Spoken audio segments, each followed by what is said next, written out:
building on that.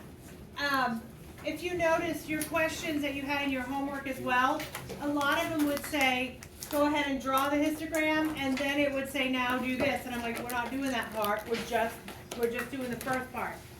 So what we're going to learn today is how to do the next portion of it. So let's go back to our bright colored sheet of paper for a moment that says statistics on it. And we're going to talk about what is the first on the ungrouped data set, on the, not the cool chart part, but the other side, okay? So for the ungrouped data set, the first thing that they have up there is x bar is equal to the summation of x divided by n. Okay, what in the world does that mean? Okay, it is actually the average. This is the mean. So this is the way to find an ungrouped data set mean. Let me give you an easy example. If I ask each one of you in this class right now what your age was, okay, and I wanted to find the average age in the class, in words, what would I do? I would take all those ages and do what with them? Add them up and then divide by how many people are in the class, okay? So this means average. We call it x bar. X bar is how we label to find the average from here on out, okay? So x bar. Now, what is this symbol? It's called sigma, and sigma means the sum of. What did you tell me to do when I took all your ages? You told me to add them up, right? This sigma means add up whatever, okay? X, in this case, would be your ages. So I got each of your ages. If I add them up, then I divide by what? The total number, right? So n is the total number of people sitting in the class. You all know how to find an average. They just make it look a little bit scary. It's not, okay? Yes? Wait, so what exactly does x bar mean again? So x bar is the mean, average. X bar is a new statistics adult way to say find the average, okay? So we're going to call it x bar. Cool? It's just terminology that mathematicians use. Yes? What was the regular x? The regular x in my example that I just gave you were the ages of the people in the classroom. So I ask everybody's age, that's x. Each of those values of age are x. So if I'm trying to figure out the average rainfall in a week, how would I do that? Well, I would take how much rainfall happened per day. That would be my x. Average for Monday, average for Tuesday, the number for whatever, okay? All right, are we cool there? So, however, we are not doing an ungrouped data set. Ungrouped is really pretty simple, where I can individually say, I know how old Kelly is, I know how old everybody is, and I go down. I have individual ages. However, looking at an example like this is the marks on the Pure Math 1 test. Pure Math 1, which is the algebra calculus side that we started with in this class, that you're allowed to get up to 75 points on. For statistics, you're allowed to get 50 points on, for a total of 125 points to earn college credit in this class. So these are the average out of 75 on the test. So what they're saying here is 1 to 20 points on the test, 40 people got that. 21 to 30 points on the test, 34 people got that. Is everybody cool with what I'm saying? I ask you now, how many people got 22 points? I have no clue. Would I know, when I asked everybody's age, how many people were 15? Would I know exactly who was 15? For sure. Over here, I have no clue who got 15 points. I have no clue. I do know it falls within that grouping, so therefore I have a group set. So how do you find the average of numbers that you don't know? Okay, so that's what we're going to do today. So when you started doing the histogram, I'm not gonna repeat going over how to draw a histogram. Y'all tested on that yesterday. That's why I broke it up into 2 lessons where you all are good at this. I'm moving on. You can practice it because you're gonna use it at the end of the year. But for now, we're gonna go into that second part. Okay, so when you're doing the histogram, if I was to ask you to draw your new columns, what's the first one that you are going to put up here? Class boundaries, right? So the first thing I'm going to do is put class boundaries. Do we still need that? Absolutely. We still have to rewrite it when we're doing the mean. Okay, so what are my class boundaries going to be for this example? What's my first class boundary going to be? So 0.5 to 20.5. So did people forget to do that yesterday? Yes. Yes, yes.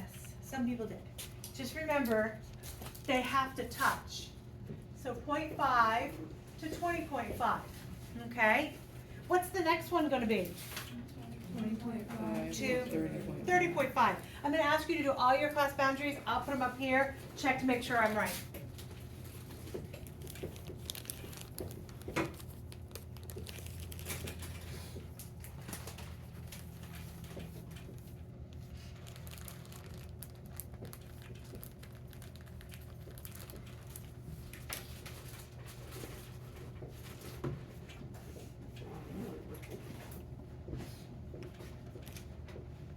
All right. All right, how do we feel so far? I haven't rocked anybody's world yet, right? Okay, what's the next column that you would put up here? Frequency. Your frequency. Is that something that's unknown? No, because it's given to us. So your next column, again, is frequency. So let's go put that up there. And if I was to give it like a little nickname, a label instead of the word frequency, what letter would I use? F, indeed, F. Okay, so I'm gonna call it F. There's 40, 34, 56, 54, 29, and 21. All right, how are we feeling? Good? Nothing new yet.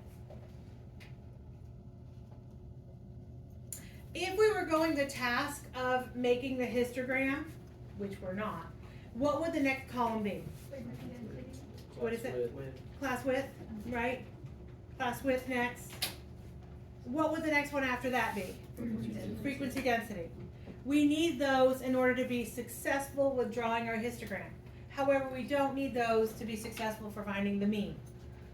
Okay, but on an ACE exam, most likely they're going to have you draw the histogram and find the mean, so you're going to want those 2 columns in.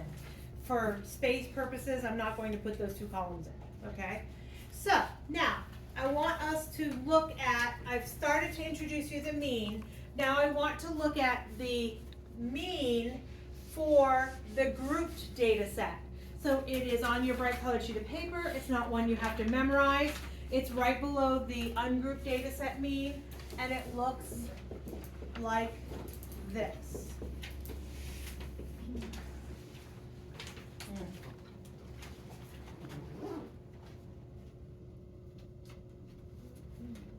Okay. The good news is you don't have to have it memorized.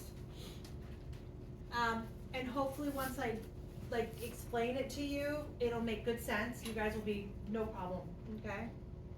So what's the first thing telling me I need to do? What's this? That's the mean. What do we call it? X bar. So we're all feeling good about X bar right now, okay? What's this symbol mean? Sum, okay? Okay, so what do you think X is? A minute ago it was all the ages in the class, right? Right? Do I know how many people got 22 on the test? I was going to say cumulative frequency, but I don't think it's correct. It's not your cumulative. You're not going to add them up. Well, you are, but not in the same aspect that you're thinking. So here's what's happening. I don't have a specific X. That's a bummer, but I need to have an X in order to work this out. So I'm going to come over here and I'm going to say, so what is my class boundary? I had 0.5 to 20.5. How many fell in between there? No clue, no clue. So what I'm going to do is I'm going to find a happy middle. Okay, so if I do an average of each of those class boundaries, I'm going to figure out about right down the center where they fall. And what we're going to call that is a mid-class. Mid meaning what?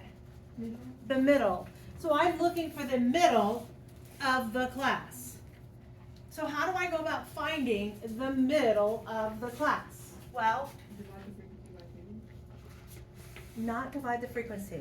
That's really smart, but no, that's not it. Add the boundaries and divide by Add your boundaries and divide by 2. Because what are you doing when you do the add the boundaries, divide by 2? You're finding your midpoint, right? You're finding the middle guy. So add your 2 boundaries. What do you get? 0.5 plus 20.5, you get what?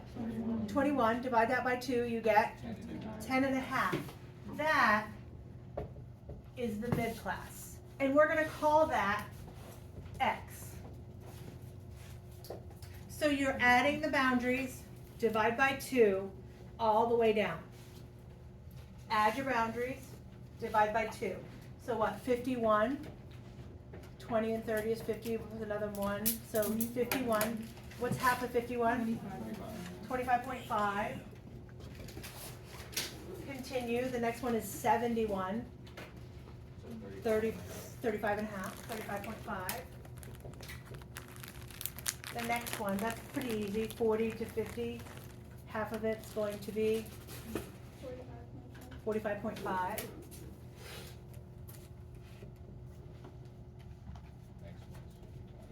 55.5.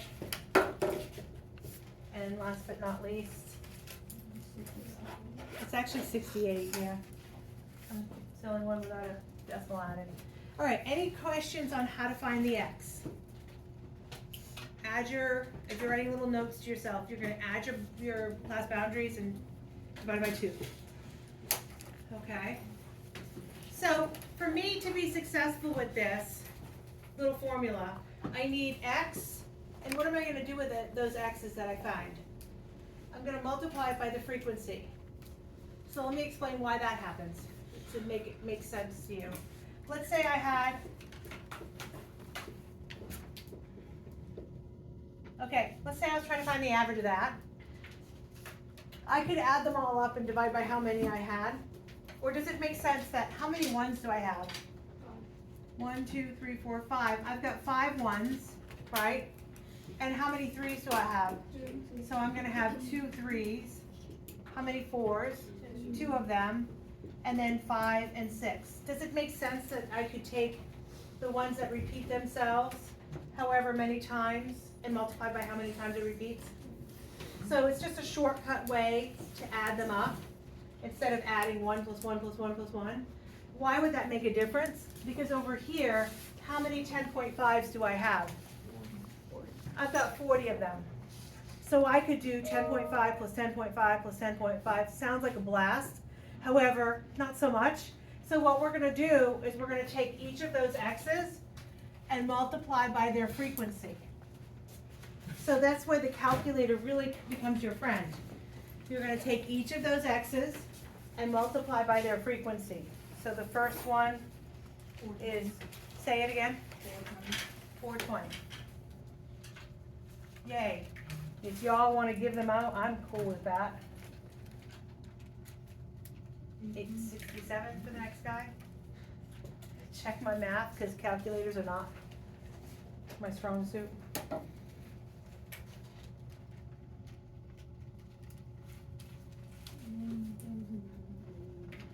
Okay, perfect. You know what's kind of cool about this test is like it sounds like this the whole time while y'all are testing.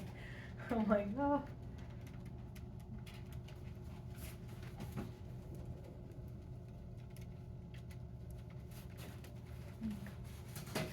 Did you get 2457? Yeah. Sweet.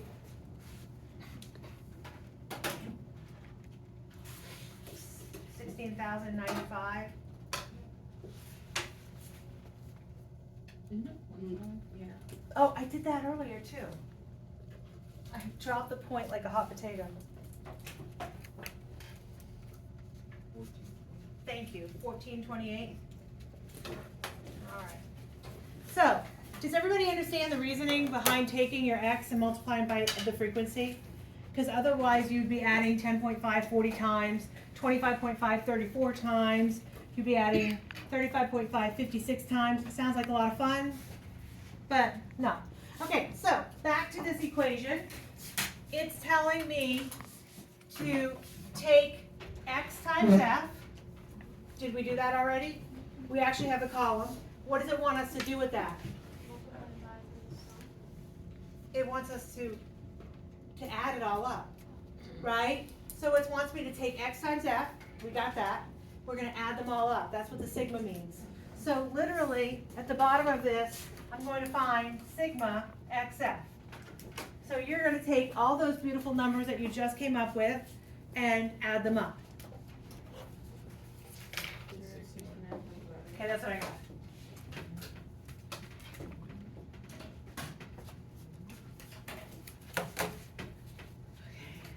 Questions, comments, concerns, issues? Easy so far?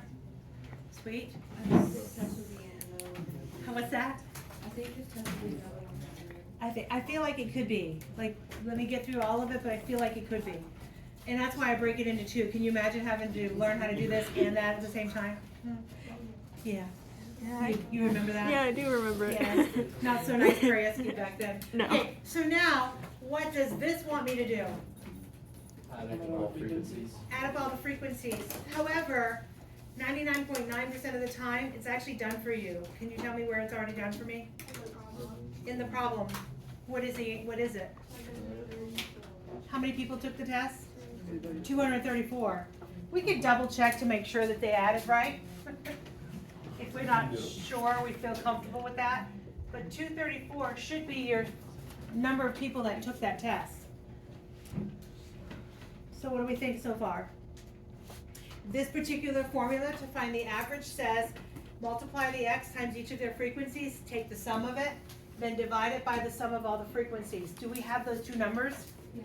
What do we have? We have 87, 68, 7, 6. Do you keep the same sign when you're dividing or you use? It goes away because now we have numbers in their place, right? And what are we finding when we take that big number and divide it by the 234? We're finding our mean, also known as x bar. So give me the mean to two decimal places. 37.48.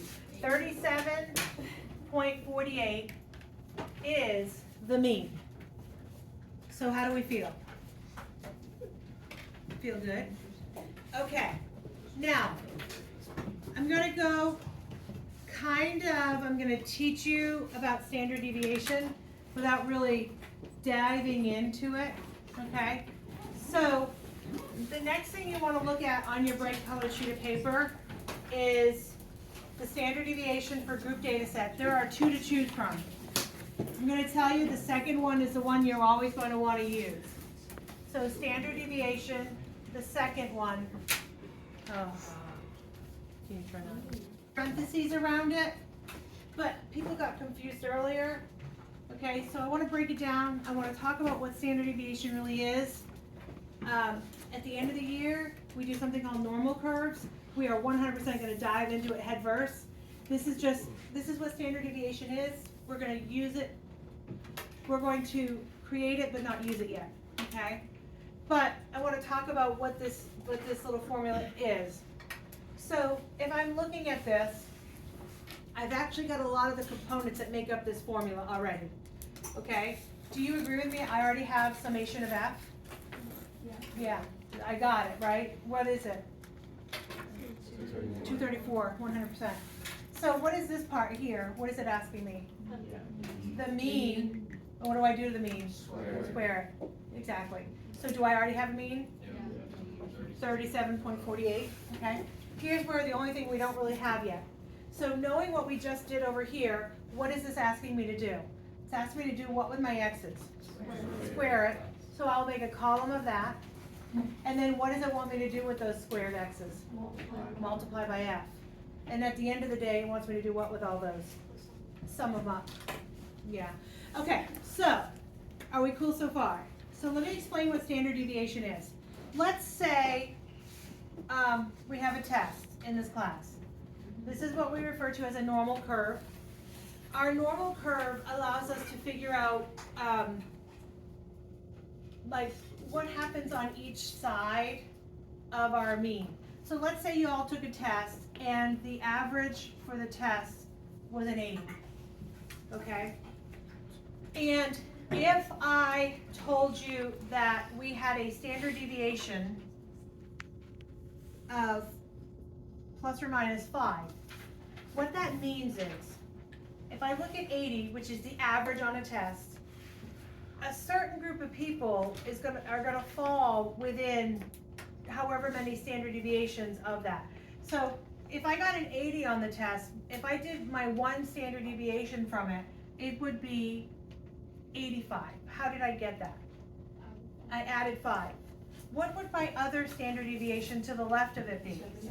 It would be 75. And later on, you're gonna learn that between the first two standard deviations like this, between -1 and 1 standard deviations, 68% of the people fall into that category. So that means like 68% would get between 75 and 85 on the test. Okay, what would 2 standard deviations out be? So what would the next number be? 90 indeed. And what would this guy be? 70. So now it's like 98% fall between 70 and 90% on the test. Okay? Next one, what would 3 standard deviations be? 95 and 65. And that's like 99.9% fall between those two. So a normal curve, like when you take the test at the end of the year, they grade everybody's, all million tests of people that took it. They figure out the average, and then they do standard deviations. They do what we call normalize it. They standardize it, so you have so many people got between this point and this point, so many people got from here. That's why every year, I say you need about 41 points. Last year, they only needed 27 points because the average was lower and their standard deviation was different. So it really is, it's an average, like every year, standard deviations, every test, SAT, all those tests get normalized. So they figure out what's the average, and then they work left to right from there to figure out 68% of the people got from here to here, 98%, and then 99.9%. So that's how they work it. We're gonna learn that when we do it at the end of the year. I just wanted you to have a visual of what standard deviation is. It's how far away from the mean that category falls. Now I use 5. Standard deviations can be any number. It can be 0.5, -0.5. It can be 10, it could be -10. Let's say you're talking about an average whatever and the mean is 200. You could be +50, -50. It just depends on the data that you're crunching. Okay? But I wanted you to have an idea when I'm doing this, how far away from the average do these people fall? What is my standard deviation? Are we okay with what I just said? Fell asleep on us. Must be my talking, my melodic voice. Okay, so the idea is there. You're not going to do this yet, but we are 100% going to do it at the end of the year, okay? So let's number crunch here, because that's what our main purpose for this will be. So the next column that I need, remember, I already have mean, I already have sum of f. I need an x squared column, and then I need an x squared f column. So my next column is going to be x squared. So what does it mean by x squared? It means take the x value and do what to it? Literally square it. So you're going to take 10.5 squared, and you get 110.25. And you're going to do it all the way down. Are we cool?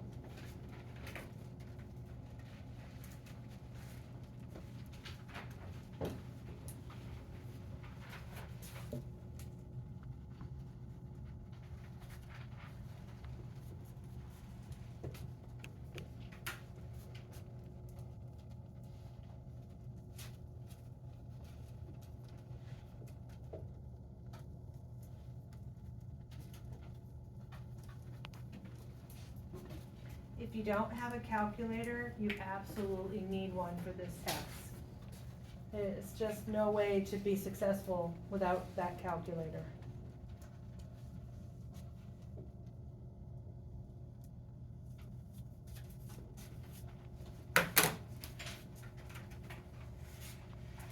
Okay, so that was x squared. Now what's my next column gonna be? X squared times f.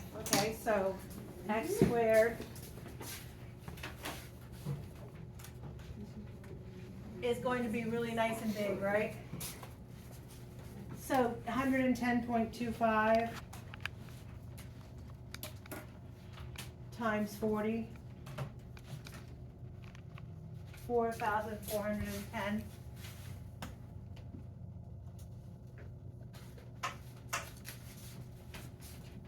$650.25 times 34.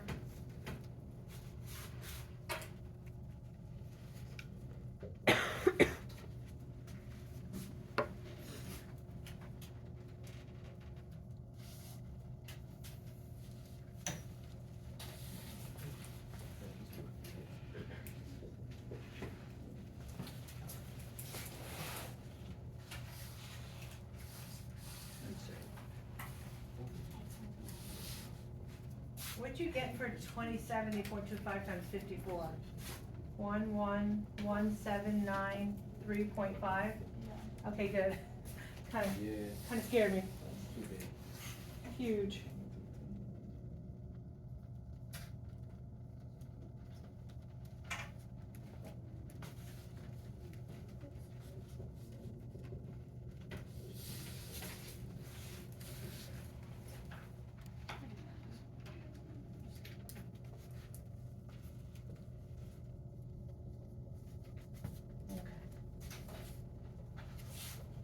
Again, if you don't have a calculator, you absolutely need to have one by this test. Ooh. You might, the TI-30 is one that people use, but they also love the Casio. And a lot of people would recommend the Casio because it does really good things for you. So the Casio Class Whiz is one that really a lot of people like.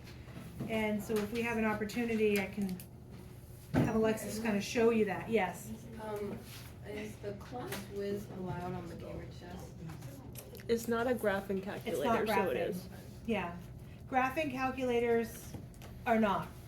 Do we need one for this class? Do you need what? A graphing calculator for this You class? cannot use a graphing calculator for this class. Yeah, Right. yeah. So, and a lot of people come in with two calculators. Like some people will come in with a TI and a Casio. Because they do different things. They're about, I think the class was about $20. They're too expensive. I don't know. And the TI comes in at about what, $12, I think. So I don't care what kind y'all get. A 4-function calculator probably is not going to leave you with success. But okay. All right. So what is the summation of x squared f? 3953. 3953.17.25. Okay. 3953.17.25. Okay, so standard deviation is that big number we just wrote, 3953.17.25, divided by 234 people took the test, minus the mean, which is 37.48, and squared. So now you gotta plug that in.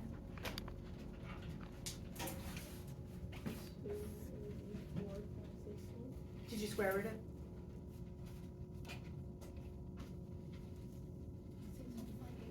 16 point what? 87. I think that's correct.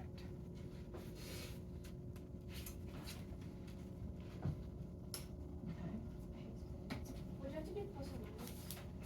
So no, if you're solving like x squared equals 4, x would be plus or minus 2. But because it's already just a square root set up for you, it's just the positive aspect of it. But let's think about what the standard deviation actually is. So, what is my mean points earned on this particular test? 37.48, right?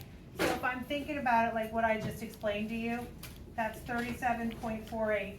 And what does the 16.87 indicate? Plus 16.87 minus 16.87.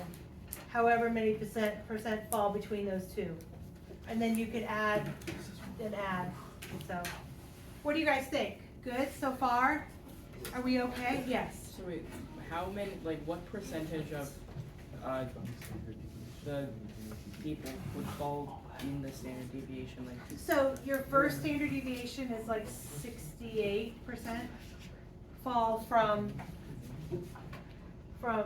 positive 16.87 more and minus 16.87 more. so the standard deviation is just like where, like, 68 you said fall? About 68%. Yeah, I'll pull it up. It's probably empirical. Let me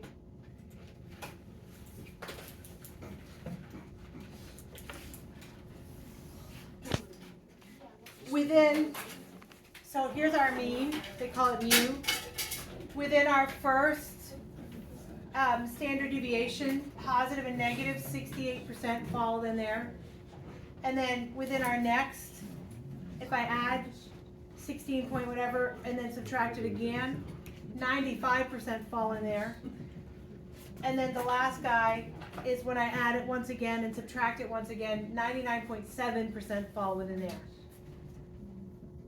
So that's called the empirical rule, is what they call it, and we will get into that later on. But that's basically how that works. What do you think? Good? Good so far? Okay. Feeling good? Yeah?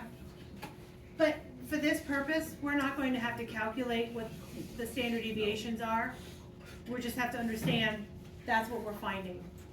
Okay, so the next thing I need you to do is let's talk a little bit about the stem and leaf plot. Okay? So when I'm doing a stem and leaf plot, I have a set of numbers. I'm not going to ask you to draw one right now. But what's the first thing you have to do when working a stem and leaf plot? Put them least to greatest, right? So the first thing I'm going to ask you to do is write these numbers least to greatest for me. Okay? So how is it so far? Yeah? Okay. So the next thing I'm going to have you do is when we're working with box and whisker plots, which is what we're going to do now, because it's easily comparable to your stem and leaf. What I'm going to have you do is what we call the 5 important parts of it, okay? They are your lowest number, your highest number. So what are we going to call your lowest number? 104, correct. And your highest number, 162. Are we cool, okay? Okay, then we're going to learn something called Q1, quartile 1, quartile 2, and quartile 3. I'll write the word out so you can see it. Quartile 1, 2, and 3. I'm going to give you an indicator of what each of these are. Q2 is your median. Q1 is what we refer to as your lower quartile. It's your bottom 25%. And then Q3 is what we refer to as your upper quartile. And it's your bottom, your higher 25%, or in the 75th percent place. Okay? So those are like your indicators of what they are. So the first thing we're going to do is we obviously laid down the lowest and highest. Is it time to go? Not yet. The lowest and highest. We're going to find our median now. Our median is what? Do you guys remember what a median is? Middle. The middle guy. if I have 15 numbers, it's very obvious what the middle guy is, right? Because you're gonna go 7 in one direction and 7 in one direction, and what's your middle guy gonna be? Your 8th place, right? So 1, 2, 3, 4, 5, 6, 7. There's my 8. 1, 2, 3, 4, 5, 6, 7. There's my 8. That's my median. So 125. What happens if there's an even set? Average your two middle guys together and divide by 2. Let's show an example. 1, 2, 3, 4, 5, 6, right? How do I find my median there? You add 3 plus 4, and you get halfway down the middle, which is 3.5. Is that cool? So odd number, quite easy. Even number, average of the two middle guys, okay? Now, how do we go about finding my lower quartile? Q1, okay, yes. Would you, from 124, 125 to 104, would you find the middle of those two? So you would start here, yeah, and then you go up to 124. You don't include 25. So you, And so what's the middle of those two? 115. So that's my middle. 115. Let's look at the even number sample that I had over here. My middle guy is 3.5. I'm not including my middle guy. What's my Q1 going to be for this grouping? It's actually 2. Because I don't include the 3.5, but I know the middle of that guy. Likewise, while I'm over here, what's my upper quartile going to be over here? It's going to be 5. Okay? So back over here, what's my upper quartile of this one going to be? So 1, 2, 3, 145. So how do we feel so far? Decent? So I didn't get this far with the other class, but this is the easy plot of it. So my lowest number is 104, my highest number is 162. To draw a box and whisker plot, you're gonna have even increments. Okay, you're gonna have even increments along the bottom. What's my lowest number that I could start with here? I would not start with the very end, maybe 100. And what could I count by? 5. I could count by 5s or 10s. I would probably suggest 5s. So the next guy would be 105, 110, 115, 20, 25, 30, 35, 40, 45, 50, I'm getting close, 55, 60, and then 165. Are we okay so far? We would label it. So what is this talking about? The pulse rate in beats per minute. So pulse rate in beats per minute. What's important to include when I'm labeling this? Unit of measure, in this case it's minutes. Okay, so here's where it gets exciting. On your the lowest point, you're gonna put a dot. So 104 has a dot. And your highest rate also has a dot. So far, okay? Your Q1, your Q2, your Q3. Is the 2 centimeters like how high you put the dot? I'm not gonna worry about this. They're gonna give you a graph paper and they want you to work that graph paper. So you just put it on like a high pool. Yeah. This one is from a couple years ago. They didn't provide a nice graph paper. So it's a little easier now. Okay, what's my Q1? 115. At 115, I'm gonna put a line. A line. And what's my Q2? 125. Also a line, the same length, the same height as the one you just did. And then Q3. Also a line. And those are your boxes. This is my box. This is my whiskers. It should be straight.